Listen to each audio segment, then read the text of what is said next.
everyone who gets a shot at their stadium. Here, the Yankees hand out up to 1,000 a day. Yeah, I'm not happy that I'm a Yankee fan from my heart. The Biden administration has set a goal of having 70% of adults receive at least one vaccine dose by the 4th of July.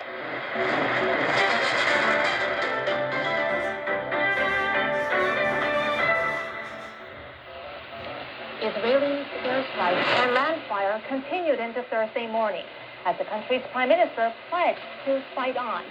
Palestinians also fired more rockets.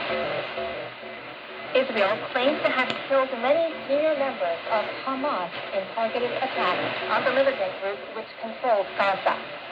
The continued fighting shows no sign of stopping as a growing humanitarian crisis prompts further diplomatic calls for a ceasefire. The death toll has reportedly reached 227 in Gaza and 12 in Israel. That includes children on both sides. Israeli Prime Minister Benjamin Netanyahu said Wednesday that the military is hitting key strategic targets every day, setting back Hamas by years. He thanked U.S. President Joe Biden for supporting Israel's right to self-defense and vowed to keep up attacks until security is restored. On the same day, Biden told Netanyahu he immediately expects a significant de-escalation on the path to a ceasefire. Biden has taken heat from fellow Democrats for earlier phone talks in which he did not push for a ceasefire. This is NHK Radio Japan.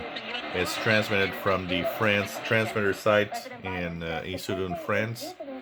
The noise you hear over it is actually Cuban jamming that usually jams Radio Marti, but because they never turn it off or almost, it's still there tonight. So now it's jamming actually Radio Japan. So 7355 kilohertz, it's 0435 UT. And this is Radio Japan in English from France Relay towards Africa. 7355 on the brand new Tecsun H-501X portable receiver. Amazing radio, can tell you that. Patrol ship to waters near Galapagos Islands last year to deter a fleet of Chinese fishing boats. It also deployed a new type of vessel in Guam and sent patrol vessels to the Western Pacific. Biden says other nations are making requests.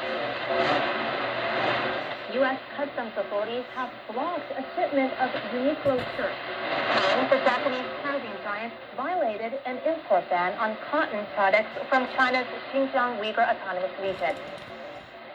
U.S. Customs and Border Protection announced earlier this month that the Port of Los Angeles had detained a shipment of cotton garments imported by Uniqlo in January.